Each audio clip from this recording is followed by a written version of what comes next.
Hello everyone, मैं राहुल मौर्य आपका स्वागत करता हूं। आज की class BA program semester second के स्टूडेंट्स के लिए। आज की क्लास में हम प्रीवियस ईयर का एक इम्पॉर्टेंट क्वेश्चन समझने वाले हैं। तो हमारा क्वेश्चन आज क्या है? आज हम जानेंगे प्रधानमंत्री की स्थिति व शक्तियों के बारे में, कि भारतीय संविधान ने प्रधानमंत्री को कौन कौन सी शक्तियां सौंपी हैं और प्रधानमंत्री की क्या स्थिति है। तो इस क्वेश्चन को समझेंगे, साथ ही साथ हम ये भी जानेंगे कि प्रधानमंत्री मंत्रिपरिषद और संसद के साथ उसका क्या संबंध है, मंत्रिपरिषद क्या होता है और मंत्रिपरिषद का गठन किस तरीके से होता है, मंत्रिपरिषद पर नियंत्रण कौन रखता है, और इन सभी बातों को हम जानेंगे। तो शुरू करते हैं क्वेश्चन। तो देखिए आपके सामने है प्रधानमंत्री की स्थिति व शक्तियां। तो संविधान ने भारतीय शासन प्रणाली को एक संसदीय रूपरेखा दी है या संसदीय शासन प्रणाली को अपनाया है। हमने संसदीय शासन प्रणाली को अपनाया है और संसदीय शासन प्रणाली में प्रधानमंत्री के पास वास्तविक शक्तियां होती हैं और राष्ट्रपति के पास नाम मात्र की शक्तियां होती हैं। अर्थात प्रधानमंत्री ही जो बड़े स्तर के निर्णय होते हैं, जो उच्च निर्णय होते हैं, बड़े स्तर के निर्णय होते हैं, वो प्रधानमंत्री द्वारा ही लिए जाते हैं।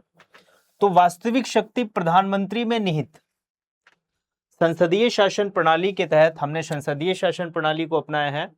संसदीय शासन प्रणाली में वास्तविक शक्तियां प्रधानमंत्री के हाथों में होती हैं और नाम मात्र की शक्तियां राष्ट्रपति के हाथों में होती हैं। राष्ट्रपति की शक्तियों को भी हम पढ़ेंगे, लेकिन राष्ट्रपति के पास जो शक्तियां होती हैं वो प्रधानमंत्री की सलाह से उन शक्तियों का राष्ट्रपति क्या करता है, प्रयोग करता है। राष्ट्रपति को महत्वपूर्ण नियुक्तियों के लिए परामर्श। तो प्रधानमंत्री की ये भी एक शक्ति है या एक स्थिति ये है या उसके पास ये भी शक्ति है कि राष्ट्रपति का जो काम है नियुक्ति, संविधान ने राष्ट्रपति को नियुक्त, राष्ट्रपति का जब चुनाव हुआ तो राष्ट्रपति को जो काम सौंपा, वो क्या काम सौंपा कि वो नियुक्तियां करेगा। लेकिन उस नियुक्तियां जब करेगा तो वो प्रधानमंत्री से परामर्श लेकर ही वो नियुक्तियां करता है। अर्थात राज्यपाल हो भारत के या फिर उच्च न्यायालय या उच्चतम न्यायालय के न्यायाधीश हों, इन न्यायाधीशों और राज्यपालों की नियुक्तियों को करते समय राष्ट्रपति प्रधानमंत्री से क्या करता है, परामर्श लेता है, सलाह लेता है और उसी की सलाह के आधार पर क्या करता है, इनकी नियुक्तियां करता है। राष्ट्रपति के चुनाव में निर्णायक भूमिका। तो प्रधानमंत्री राष्ट्रपति के चुनाव में भी निर्णायक भूमिका निभाता है, क्योंकि जो प्रधानमंत्री होते हैं वो सत्ता दल के या सत्तारूढ़ या सत्ता मोर्चा के क्या होते हैं, मेन पावर होते हैं, यानी सत्ता उन्हीं के हाथों में होती है। अगर हम देखें, गौर करें तो डॉक्टर राजेंद्र प्रसाद के बाद कोई भी भारत का ऐसा राष्ट्रपति नहीं रहा जिसके चुनाव में या जिसके निर्वाचन में प्रधानमंत्रियों ने अहम भूमिका ना निभाई हो।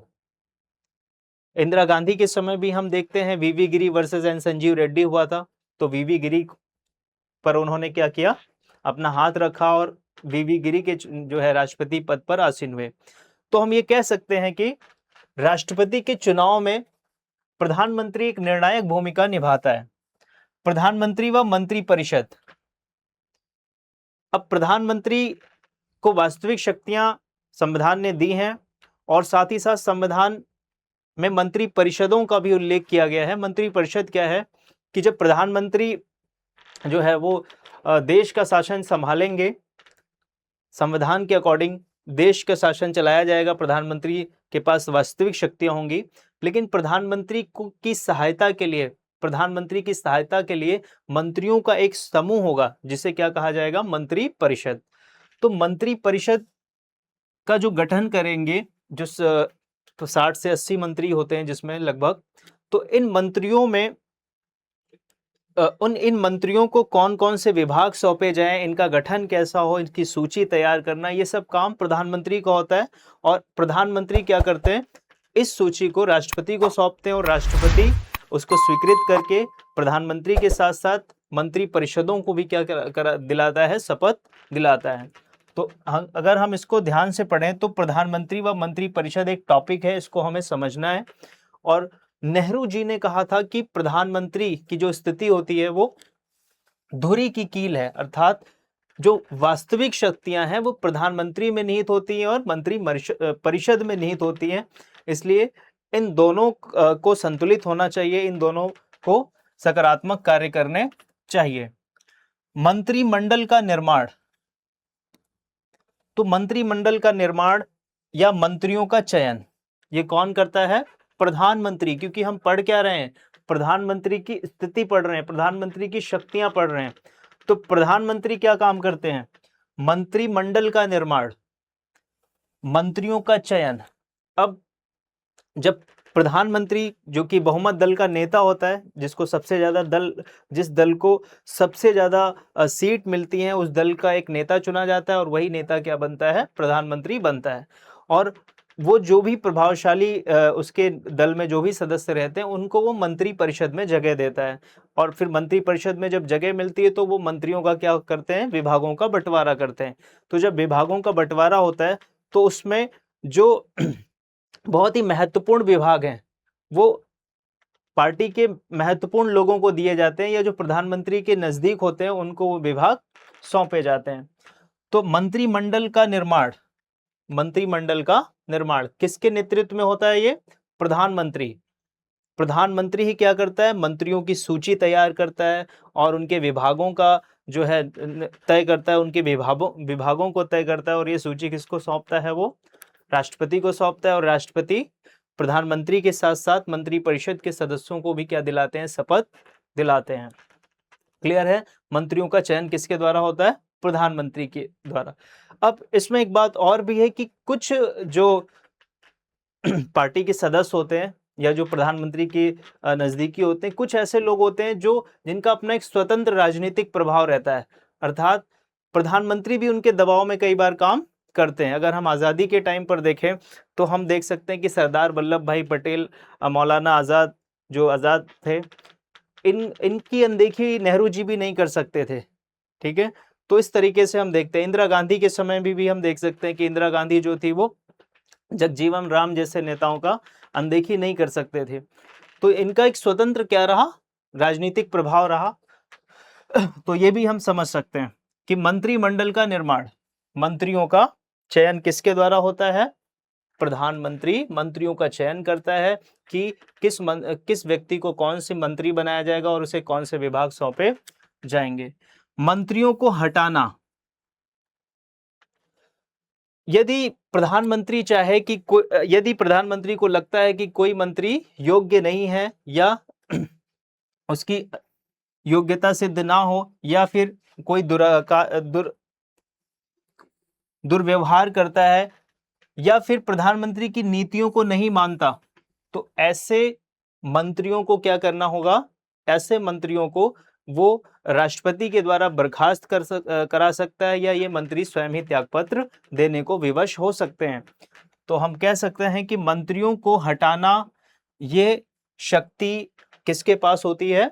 प्रधानमंत्री के पास, कि वो जिन मंत्रियों की नियुक्ति करता है अगर चाहे तो उनके विभागों को बदल सकता है, चाहे तो उनको मंत्री पद से इस्तीफा या त्यागपत्र देने पर विवश कर सकता है। तो ये भी प्रधानमंत्री की शक्ति को दिखाता है। मंत्रिमंडल की अध्यक्षता, प्रधानमंत्री और क्या कार्य करता है?